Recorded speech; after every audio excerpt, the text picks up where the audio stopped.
અમરેલી શહેરના લાઠી રોડ પર આવેલ ગુલાબ પાર્ક સોસાયટીમાં પીવાના પાણીમાં ગટરનું ગંદુ પાણી ભળતું હોવાની ગંભીર ફરિયાદ સામે આવી છે। આ મુદ્દે સ્થાનિક સોસાયટીની બહેનોએ નગરપાલિકા તંત્ર સમક્ષ રજૂઆત કરી છે। રહીશોના જણાવ્યા અનુસાર છેલ્લા ઘણા સમયથી પીવાના પાણીમાં ગટરનું ગંદુ પાણી આવી રહ્યું છે। પાણીમાં ભારે ડહોળ જોવા મળે છે અને તેમાંથી અસહ્ય દુર્ગંધ આવતી હોવાથી આ પાણી પીવાના ઘરગથ્થુ ઉપયોગ માટે પણ યોગ્ય રહ્યું નથી। સ્થાનિક મહિલાઓનું કહેવું છે કે તેમણે આ સમસ્યાને લઈને અનેક વખતે લેખિત તેમજ મૌખિક રજૂઆત કરી છે, તેમ છતાં આજ દિન સુધી તંત્ર દ્વારા કોઈ અસરકારક કાર્યવાહી કરવામાં આવી નથી, જેના કારણે સોસાયટીના લોકોમાં ભારે રોષ જોવા મળી રહ્યો છે।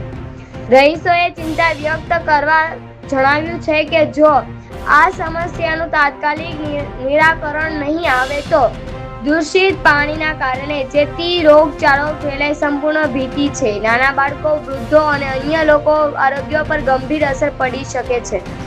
રહીશોનું વધુમાં કહેવું છે કે તેઓ દર વર્ષે નગરપાલિકામાં સમયસર વેરો ભરે છે, છતાં તેમને પીવાના શુદ્ધ પાણી જેવું મૂળભૂત સુવિધા પણ મળતી નથી। તેમણે તંત્રને તાત્કાલિક કાર્યવાહી કરીને પાણીની લાઈનનું નિરીક્ષણ કરવા, ગટરનું ગંદુ પાણી બંધ કરાવવા અને શુદ્ધ પાણી પીવાની વ્યવસ્થા કરવા માંગ કરી છે। હવે જોવાનું એ રહેશે કે સ્થાનિક રહીશોની આ ગંભીર રજૂઆત બાદ નગરપાલિકા તંત્ર કેટલાક સમયમાં કાર્યવાહી કરે છે અને ગુલાબ પાર્ક સોસાયટીના લોકોને આ સમસ્યાથી ક્યારે રાહત મળે છે।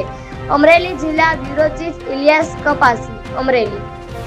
હું મોનાબેન સમીર કુમાર પંડ્યા। હવે આ બેને જે પ્રશ્નની રજૂઆત કરી અમારા બધાનો પ્રશ્ન છે। ઘરમાં ઘણા વૃદ્ધો હોય છે, નાના બાળકો હોય છે। હવે આવું ગંધારું પાણી પીવે, વાસવાળું પાણી પીવે એટલે બીમારીનો ભોગ બને છે। અત્યારે સોસાયટીમાંથી એકેય ઘર એવું ખાલી નહીં હોય કે જેના ઘરમાં અત્યારે બીમારી નહીં હોય, કારણ કે આવું ડોળું પાણી પીવે એટલે સ્વાભાવિકપણે એ થવાનું છે। બીજો એક અમારો પ્રશ્ન ઘણા વર્ષોથી ચાલ્યો આવે છે કે અમારી જે પાછળની સાઈડ ખેતર છે તેમાંથી પાણીના નિકાલની કોઈ જાતની વ્યવસ્થા કરવામાં આવેલી નથી, જેને કારણે એ પાણી અમારા મકાનના પાયામાં ઉતરે છે, અમારા મકાનોને નુકસાન થાય છે અને એ જ પાણીની હિસાબે લાદીઓ ડેમેજ થવા માંડી છે। ઘણાના મકાનોમાંથી લાદીઓ હલવા માંડી છે, સોસ ખાડામાંથી પાણીઓ સીધા આવવા માંડે છે। આવા બધા પ્રશ્નો છે જેની અમે લેખિતમાં તથા મેલ દ્વારા ઘણી વખત રજૂઆત કરી છે, પણ આજ દી સુધી પાછળના ખેતરનો પ્રશ્ન સોલ્વ કરવામાં આવેલો નથી। લગભગ 8 વર્ષથી આ પ્રશ્ન છે। દર વખતે આ પ્રશ્ન થાય છે, દર વખતે અમે રૂબરૂ રજૂઆત કરીએ છીએ, અરજી પણ કરેલી છે, પણ એ અરજી ઉપર આજ દિન સુધી કોઈ પણ જાતનું ધ્યાન દેવામાં આવેલું નથી। તો એ પ્રશ્નનું વહેલી તકે નિરાકરણ આવે એવી મારી એક નગરપાલિકાને વિનંતી છે, કારણ કે આટલા મકાનો બનાવી રહેવા માટે બનાવ્યો, પણ એ મકાનો ડેમેજ થાય તો અમારી પ્રોપર્ટીને કેટલી હદે નુકસાન થાય એ વિચારવા લાયક છે અને વેરો અમે ભરીએ છીએ। પણ પાછળનો જે પ્રશ્ન છે એ અને આ ગટરના પાણીનો પ્રશ્ન વહેલી તકે નિરાકરણ થાય એવી સમગ્ર સોસાયટી વતી અમે વિનંતી કરીએ છીએ। અમરેલી નગરપાલિકાને જણાવવાનું કે અમે ગુલાબ પાર્ક લાઠી રોડ સોસાયટીમાંથી કૃપાબેન અનિલભાઈ જોશી અને મારા બધા ગુલાબ પાર્કના રહેવાસીને એક બહુ જ મોટો પ્રશ્ન છે કે પાણી અમારે એકદમ ડોળું આવે છે, પીવા લાયક આવતું નથી। બધી ગટરની લાઈનો ભરેલી હોય એવું તમે પાણી પણ જોઈ શકો છો અને અમારે આ ચોમાસામાં નહીં પણ આ 12 માસ ઘણો આવો જ બધો પ્રશ્ન રહે છે પાણીનો। અને અમારે લગભગ આ તો 3 મહિનાથી આવું ચાલુ જ છે, પણ વરસદામાં 4-5 વાર તો આવું પાણી આવે જ છે। ગંધારું વાસ આવે, મૂળિયાની વાસ આવે, ગટરના ખાડાની વાસ આવે, એવું બધું પાણી ગંધારું અમે પીએ છીએ।